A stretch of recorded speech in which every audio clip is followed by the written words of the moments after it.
Mamun's Care, Essential English, Book 2, Part 1।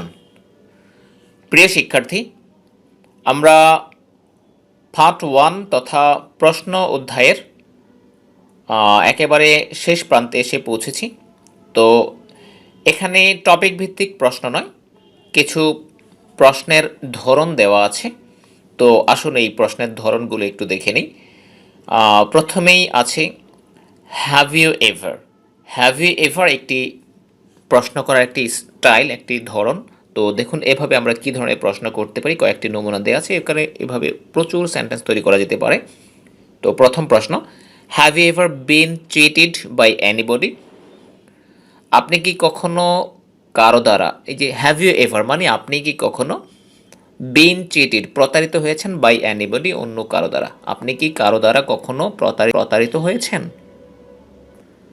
এরপরে প্রশ্ন, have you ever cheated somebody বা অ্যানিবডিও হতে পারে, এখানে বাই নেই, অর্থাৎ আপনি কি কাউকে প্রতারিত করেছেন? হ্যাভ ইউ এভার চিটেড, আপনি কি প্রতারিত করেছেন সামবডি, কাউকে? এরপরে প্রশ্ন, have you ever been fishing? আপনি কি কখনো মাছ ধরতে গিয়েছেন?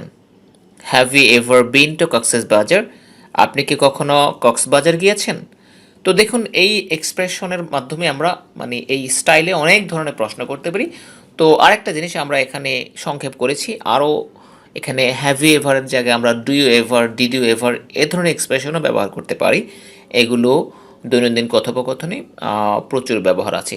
যাই হোক, এরপরে আছে উড ইউ এভার। এই উড এখানে মূলত উইল অর্থে ব্যবহৃত হয়েছে, তবে এটা পলাইট এক্সপ্রেশনের জন্য উইলের পরিবর্তে উড হয়ে থাকে, যেগুলো আমরা বুক 3-তে আছে।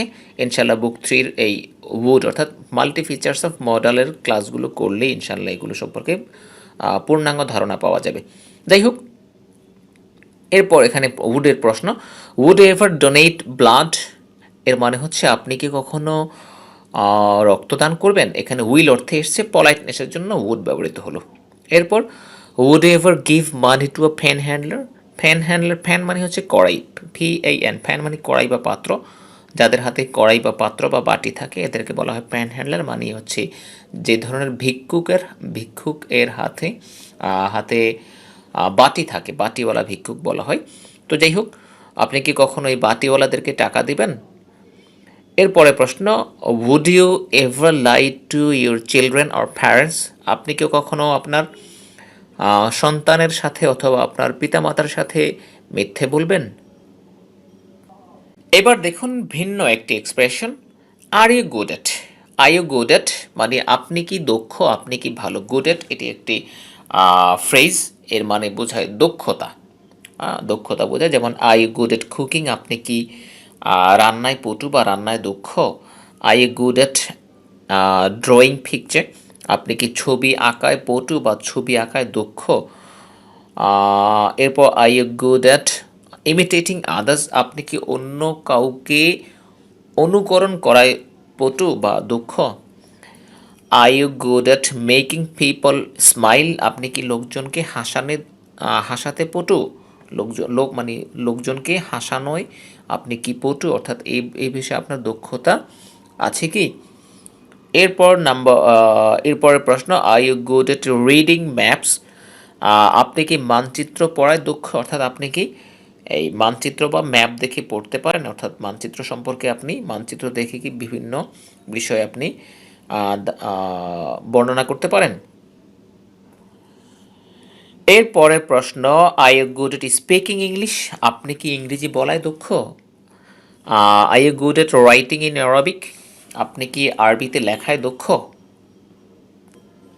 এরপর কিছু প্রশ্ন আছে, পূর্ণাঙ্গ প্রশ্ন নয় এইগুলো। তো দেখুন হেডলাইনটা দেখুন, common phrases for indirect questions.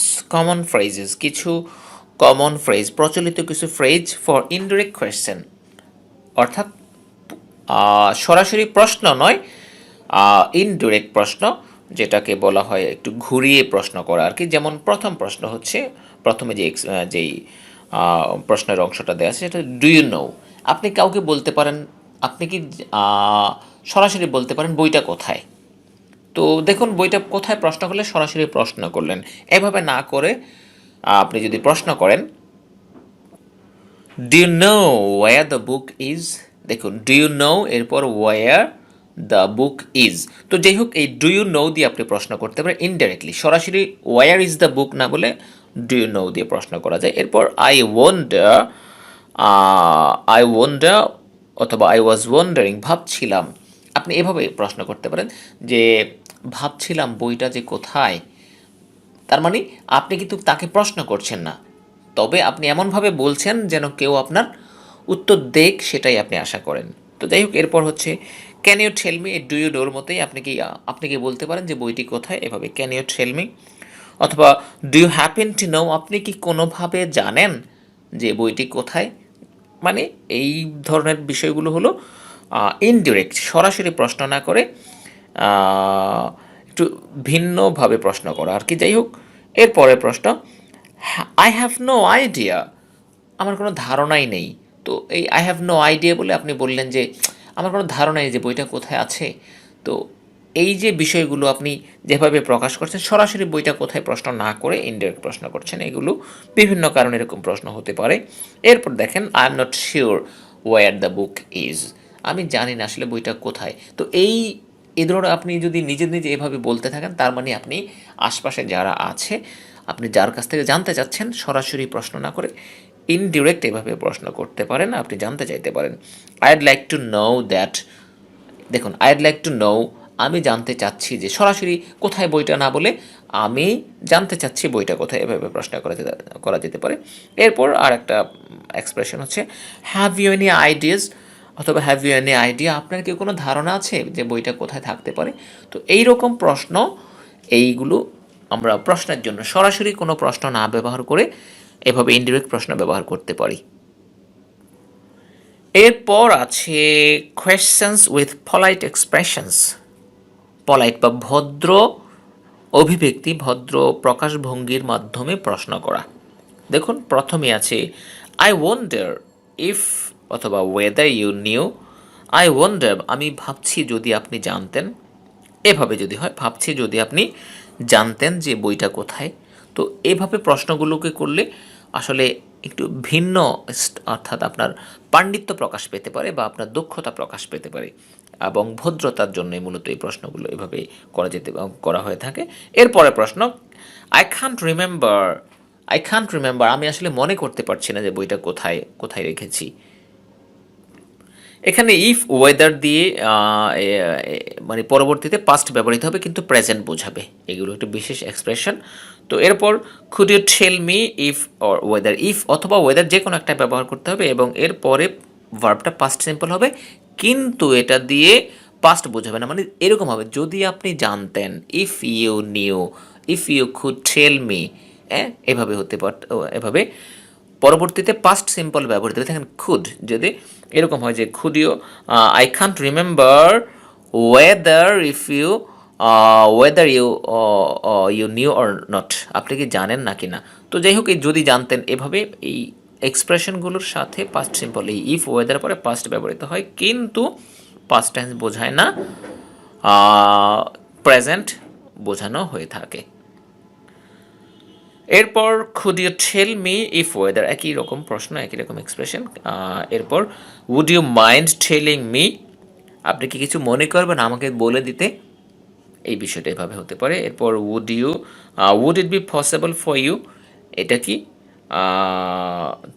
যেমন would it be possible for you to tell me where the book is, would it be possible মানে আপনার পক্ষে কি আমাকে বলে দেওয়াটা সম্ভব হবে, এভাবে প্রশ্ন করা যেতে পারে। এরপরে is there any chance you could tell me where the book is, আমি বাড়িয়ে বলছি আর কি, জাস্ট ওই বইটি কোথায় সেই প্রশ্নটা থেকে আমি সেভাবে দেখাচ্ছি যেন একটা প্রশ্নের মাধ্যমে অভ্যস্ত হতে পারেন, এবং এর পাশাপাশি বইটি কোথায়, বাড়িটি কোথায়, সে কোথায়, যে কোনো বিষয়ে আপনি এভাবে প্রশ্ন মিলিয়ে নিজে নিজে প্র্যাকটিস করতে পারবেন।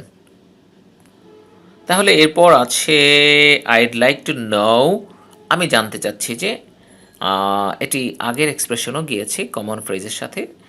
এরপর I am afraid if you can talk talk to me, যদি আপনি আমাকে বলতে পারতেন বা আপনার সাথে কথা বলতে পারতেন এ বিষয়ে। যাই হোক, আপনি প্রশ্ন করার ক্ষেত্রে এই এক্সপ্রেশনগুলো ব্যবহার করতে পারেন।